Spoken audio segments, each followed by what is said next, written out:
Suspected kidnappers storm Kachia town, abduct scores. Fire ravages Kano textile market, millions in losses.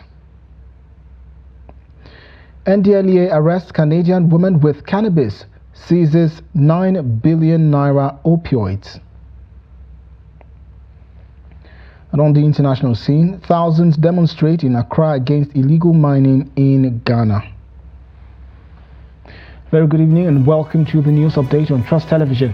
My name is Sakir Ibrahim.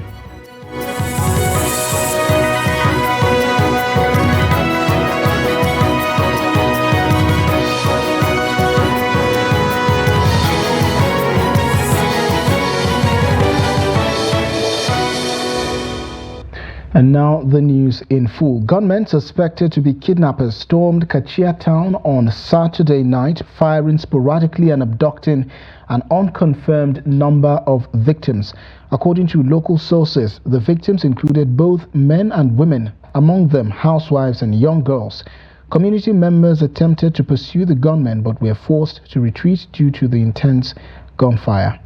Military personnel later arrived and engaged the attackers in a gunfight, but the gunmen had already fled with their captives.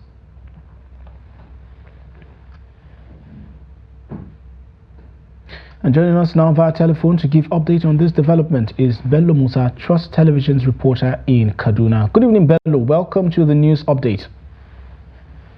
Good evening, Sadiq. Yes, it's just been less than a week since the president had given a call to bandits and other criminal elements to surrender or face the full force of the law. But then again, here we are recording yet another case of abduction in Kashia. Perhaps you should give us a full picture. The suspected gunmen attacked Rafi Singh. Rafi Singh is a community in Kachia town, which is the headquarters of the local government in the southern part of Kaduna State. When we arrived at the community, they were shooting sporadically, going house to house and kidnap numbers of people. Though I just got information that 5 people were killed, including one imam who was very popular in preaching against bandit and banditry activities in the area. After the attack, as you've said earlier, members of the community chased the gunmen, but they couldn't rescue their community members due to the heavy gunshot which lasted throughout the night, in fact till dawn. Though the military personnel arrived at the community, engaged the bandits who later withdrew from the scene. According to the locals, the bandits divided themselves into two, while one group escaped with the people and the other group stood their ground, giving cover to the other group to escape with the victims to the bush. They were shooting directly at the direction of the locals, giving cover to the other group to ensure that no one came close to them. All right, Bello, quite a sad and unfortunate situation that this is indeed. But however, do we have the exact figure of those who were abducted from this community? What exactly are they saying in terms of figures of those who were taken away? Well, one of the community members who just spoke with me like 5 minutes ago, he told me that 5 people were kidnapped, including one Imam Taisiu, who was he's very popular when it comes to preaching against bandits and banditry. So they were thinking that the bandits were specifically targeting Imam Taisiu. So far only 5 people were said to be kidnapped. All right, Bello, you said something about operatives of the Nigerian army. Has there been an official statement from that quarter? There is not a special statement from the Nigerian army, no statement coming from the Kaduna State Police Command or state government. Despite I called the... Go ahead, Bello. Go ahead. I called the police PPRO in Kaduna here, Mansur Hassan, but I couldn't reach him on his phone. We are yet to hear or see any report coming from these quarters. All right, Bello, thank you so much for the updates. Please continue to monitor, of course, from a safe distance, and we'll reconnect with you as more updates develop. Bello Musa, Trust TV reporter in Kaduna State, giving us an update on the abduction which happened in Kachia local government on Saturday. Moving on now, the operatives of the Nigeria Police Force on Sunday said 3 suspected kidnappers were killed in a gun battle with operatives of the Delta State Police Command following a failed attempt to kidnap the wife of a Delta State House of Assembly member. The State Police Command also said the incident, which occurred at Okoloba Junction, Jakpa Road in Ubie local government area on September 2nd, 2024, also led to the deaths of 2 policemen and the lawmaker's driver. The Commissioner of Police, CP Olufemi Abaniwanda, immediately ordered an intensive manhunt for the suspects, deploying officers around Warri and surrounding areas. The suspects, under heavy gunfire, abandoned their vehicle and fled on foot, sustaining gunshot wounds in the process. 3 AK-47 rifles and the gang's operational vehicle with registration number WWR436GZ were recovered. According to the State Police Public Relations Officer SP Edafe Bright, 3 of the suspects sustained fatal injuries and were later pronounced dead at the hospital. Another AK-47 rifle was recovered from the scene while the search for fleeing members of the gang continues. And also, the Enugu state government has demolished another property linked to kidnappers in furtherance of its avowed zero tolerance for kidnapping. It also cautioned landlords against harboring shady characters in their properties. The state's criminal code law mandates the demolition or forfeiture of such properties.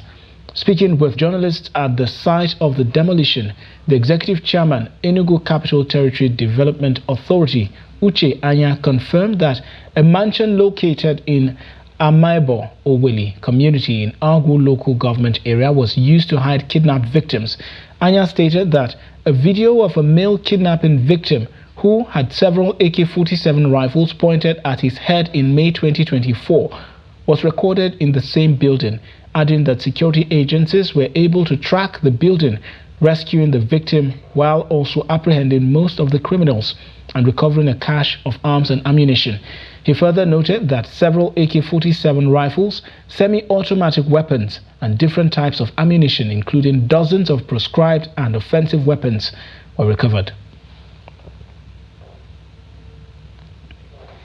And also, a devastating fire swept through Kano's renowned Kantinkwari textile market, one of Nigeria's largest commercial hubs, on Saturday night.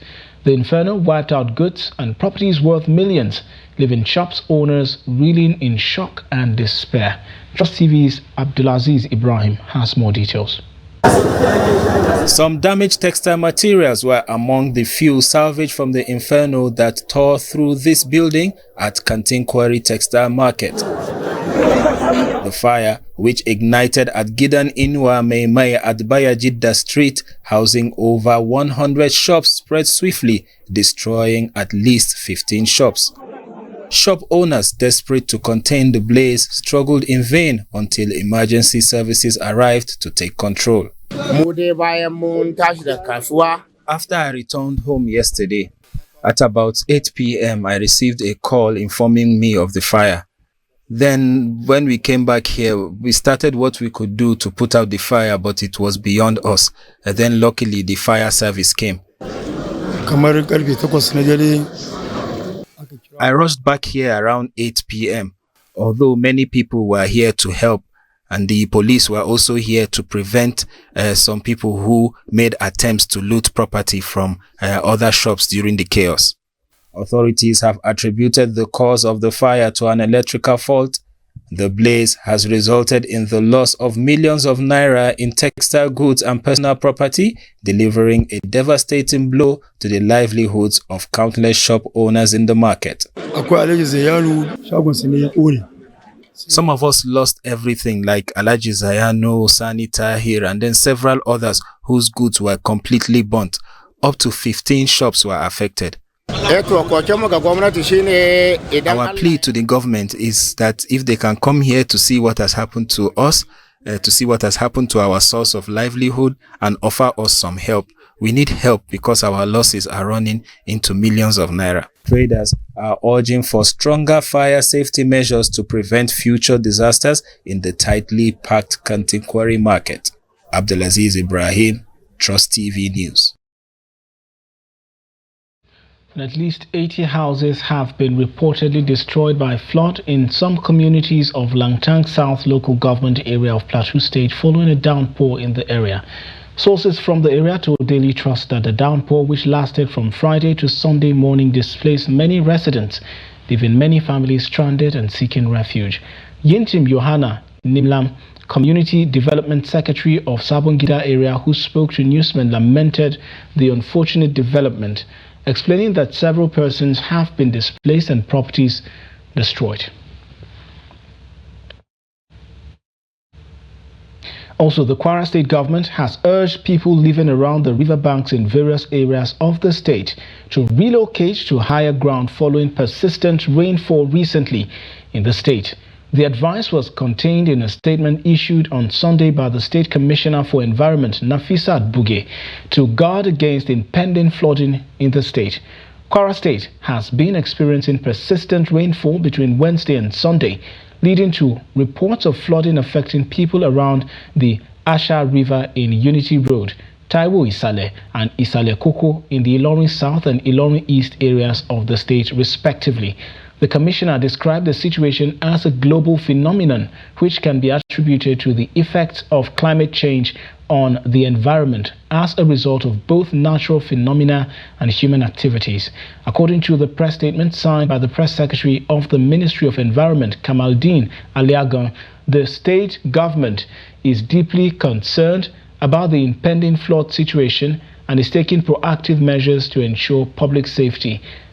She said that to curb the situation, the government had embarked on the continuous dredging of the Asha River, construction of embankments, desilting of drainages across the state, provision of additional waste bins, expansion of dump site for proper waste disposal, encouragement of waste recycling, an irrigation system for farmers, and regular advocacy and sensitization on environmental issues via the media and interfaces with relevant stakeholders, as well as enforcement whenever necessary.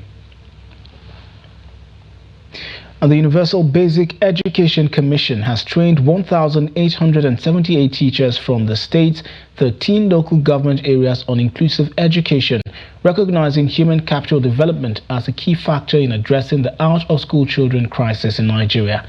UBEC Executive Secretary Hamid Boboyi reaffirmed the Commission's commitment to enhancing the quality of primary education through inclusive practices, underscoring the importance of equipping educators with the skills needed to drive Nigeria's human capital growth. Despite the 2004 UBEP Act mandating free and compulsory basic education for every child in Nigeria, a significant number of children remain out of school. The federal government has reaffirmed its commitment to addressing this challenge, aiming to return 10.2 million out-of-school children to classrooms by 2027 as part of a broader strategy to strengthen human capital development in the country. UBEC, as I said earlier, has 2% of the 2% of what it receives from the Consolidated Revenue Fund for special education. And out of this, you come to find that the substantial sum, what we used to do was to give part of that money to the states to take care of little renovations and so on and so forth. They hardly buy assistive equipment. And the whole idea of inclusive education was something that was eluding a lot of those states. So I think that's why deliberately we said we needed to put in money to make sure that we can buy those assistive technology that can help the kids in the school. And I think a substantial part of the 2% that we are talking about has been applied for that particular purpose. The message has been that the end thing now is an inclusive education.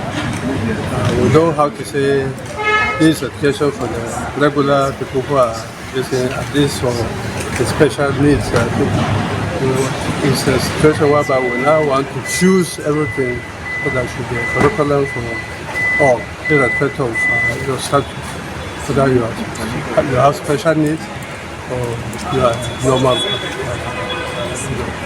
child. The Bashar Chiefdom Development Association in Wase local government in Plateau State has called for justice over the suspension of Rector of Bashar, Abdullahi Idris, by Governor Caleb Mutfwang. The appeal was made during a press conference in Jos, the Plateau State capital. Ado Musa completes the report. The Plateau State government on Wednesday announced the suspension of the Rector of Bashar, sparking discontent among residents. During a press conference led by Dr. Zakari Dalatun, chairman of the Bashar Communities Development Association, the community expressed surprise over the decision. They emphasized that the Rector, who holds the highest traditional title in the Bashar community, was appointed through due process in 2022 and questioned the need for the suspension pending an investigation. It is apparent from the report of the absolute compliance with the necessary provision of the law regulating the selection of the Rector of Bashar in 2022. Upon the completion and submission of the report of the selection of by the 5-man committee constituted by the state government who oversee the selection process. Right Honorable Barrister Simon Bakula Along, the then governor of Plateau State, the former governor of Plateau State, in the exercise of his power, appointed Alhaji Abdullahi Idris as the new Rector of Bashar. For the avoidance of doubt, the Rector of Bashar received his appointment letter on the 5th of January 2023 and was installed and presented with the second-class staff of office by the executive governor on the 23rd February 2022. It is necessary to put on record. Further that the appointment of the Rector was approved by the governor only upon the receipt of the recommendation of the report dated 29th December 2022 from the chairman of the Plateau State Plateau Council of Chiefs and the Emirs, His Royal Highness Da Jacob Jambuba. Shehu Nyalun, a traditional title holder in Nyalun district, while fielding questions, said the selection of the Rector was not challenged by any individual since 2022. The position of the association, number one, is we want the government to rescind whatever decision they have taken in relation to the suspension or set aside of the Rector of Bashar. Like we said, everything was done transparently in due process. And the documents are handy with you, which you have attested to it. So we want the government, one, to withdraw the suspension order placed on the Rector. Number two, to affirm that election or selection of Rector as duly done transparently done in 2022. That is our main position. We know the governor is a listening governor. We know by the oath of his office, he has pledged allegiance to do justice to all manners of people in the state. So that's our position. The association urged the state government to ensure justice for the suspended traditional ruler. Ado Musa, Trust TV News, Jos. You're watching the news update on Trust Television. Coming up shortly. Accident survivor defies physical limitations to create legacy. This and of course more stories when we return. Join us again. This is Trust TV, documenting the Nigerian story.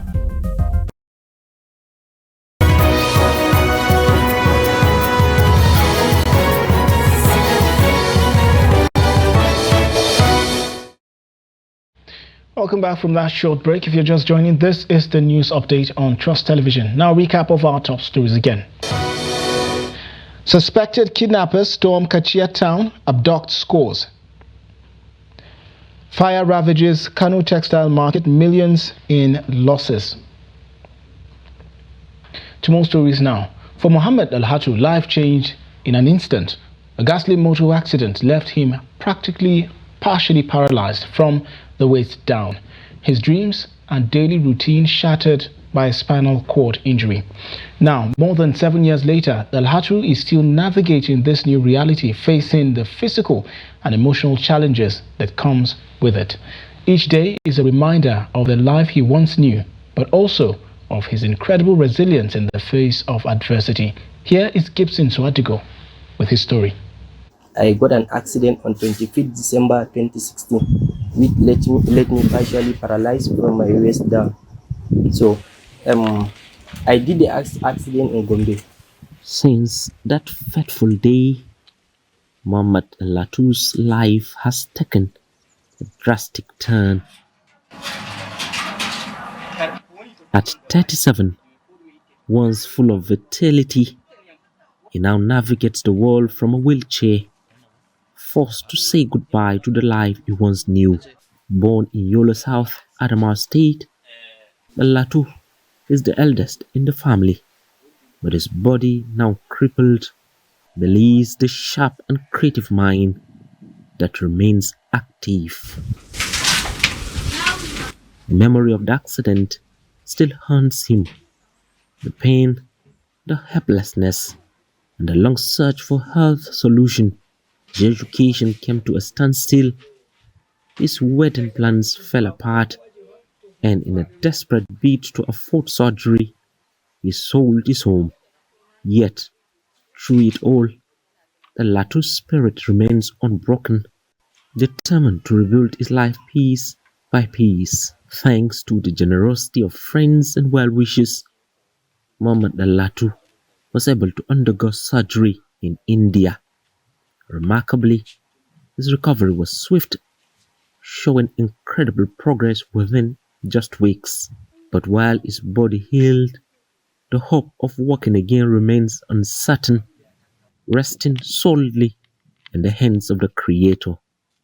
For now, Muhammad's life continues from a wheelchair as he adapts to this new reality with resilience and grace. Upon his return to Nigeria, Mohammed Al-Hatu faced a new challenge, the burden of survival. Though crippled, he refused to let his condition define him. Determined to remain productive, Mohammed turned to innovation, creating practical solutions like the bucket heater, rechargeable fan, and charcoal briquettes. I come to think of, let me try doing some briquettes. So that briquette I'm using charcoal powder, sawdust, rice sharps. So that is from those three things. I put the binder inside, so to make it charcoal, and that charcoal, it can last long. And later I still innovate. I call it a water cooker. The water cooker is a combination of petrol and water. As we know, petrol, so it has a gas. So I can put the petrol and water inside one container. And you know, petrol is heavier than the water. So the water can be at the lower level and the petrol is at top. So there is a device I made, and inside that device there is a blower. The work of this thing is just to blow the air inside the container, inside the bottle. So from that the bottle, there is another hose I did, and the hose can go to the burner and it can give you fire for cooking, and it can work 100% as normal cooking stuff. These ideas have not only provided him with a source of income, but have also made a positive impact on his community, promoting environmental sustainability. His unyielding spirit. Through the power of social media, Mohammed Al-Hatu is reaching beyond borders, training and empowering youth across Nigeria, Ghana, and the Republic of Cameroon. As a proud mentor, he takes immense joy in watching his trainees succeed, knowing that his innovations and resilience are not only transforming his life, but also inspiring and uplifting a new generation of creators and entrepreneurs. Gibson Soadugo, Trust TV News, Yola. Well, there you have it. Also, operatives of the National Drug Law Enforcement Agency have arrested a 41-year-old Canadian lady, Adrienne Munju, at the Murtala Mohammed International Airport, Ikeja, Lagos. She was nabbed on Thursday, October 3rd, for importing large consignments of Canadian loud, a strong strain of synthetic cannabis. NDLEA spokesman Femi Babafemi announced the arrest in a statement on Sunday, saying suspect was apprehended during the inward clearance of passengers on KLM airline flight from Canada at the Terminal 1 of the Lagos airport. In a different operation, NDLEA operatives at the Port Harcourt Port, One, Rivers State, intercepted 13,298,000 pills of opioids, including Tramadol, Tramaking Quick Action Tramadol, Tamil X, Royal Tapentadol, and Carisoprodol, as well as 338,253 bottles of codeine-based cough syrup, all worth over 9,017,717,000 naira in street value. The opioids were recovered in 3 containers coming from India, targeted by the NDLEA during a 100% joint examination of the cargoes with men of the Nigerian Customs and other port stakeholders on Wednesday 2nd and Thursday 3rd of October 2024.